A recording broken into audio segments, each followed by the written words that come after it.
HCC Om Prakash ji का सवाल है, 2000 शेयर ले रखे हैं इन्होंने 40 के भाव पे। एचसीसी, क्या कुछ नई उम्मीद जगी है इसमें?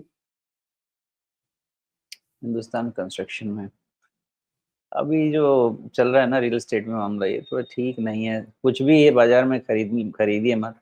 ये भी लॉस, हाँ ये भी लॉस मेकिंग यूनिट है। इसलिए अब जो भी मूवमेंट है ये फंडामेंटल तो जस्टिफाई नहीं करता है, क्योंकि अभी भी ये लॉस मेकिंग यूनिट ही है। और मेरे अंदाजे से अभी रिजल्ट नहीं आया है तो उतनी क्लैरिटी नहीं रहेगी।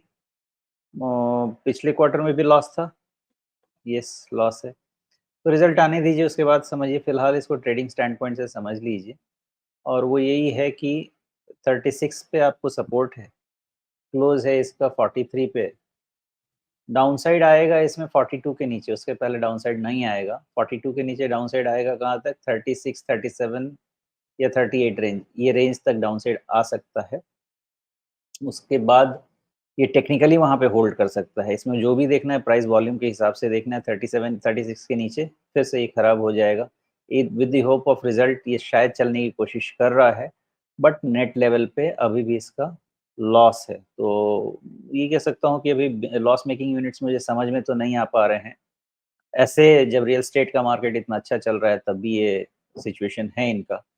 जी। नेट नेट बात यही है कि शायद टेलविंड है सेक्टर का, इसलिए थोड़ा बहुत चल रहा होगा।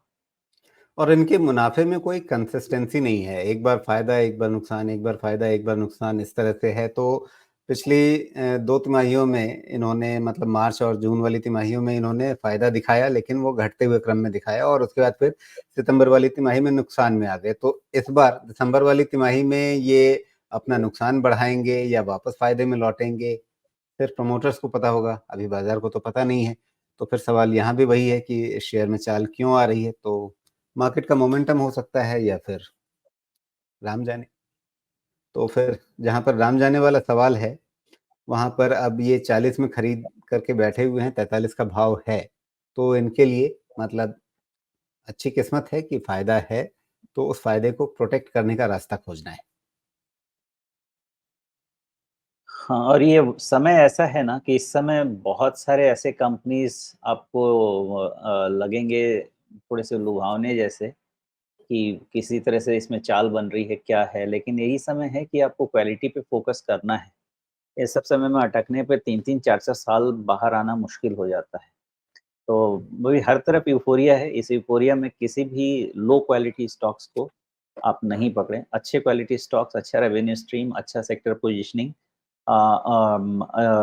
ज़ीरो टू लो डेट, ऐसी-ऐसी चीज़ों को लेने की कोशिश कीजिए। जी। मोटे तौर पे सोमेश, क्या ये कहा जाए कि जब बाज़ार में अच्छा समय चल रहा होता है, सब तरफ हरियाली दिख रही होती है, वैसे समय में आपको अपना पूरा घर छान लेना चाहिए कि जहाँ-जहाँ जो कुछ भी मतलब थोड़ी कम क्वालिटी वाला सामान है, वो सब निकाल दें?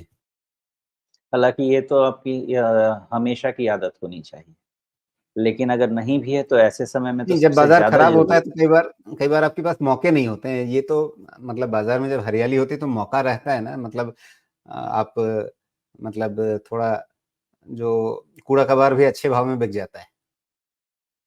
खाली कर दीजिए। अगर बिक रहा है ना तो उसको खाली कर दीजिए और उसको रिप्लेस कर दीजिए अच्छे और हाई क्वालिटी चीज़ों से।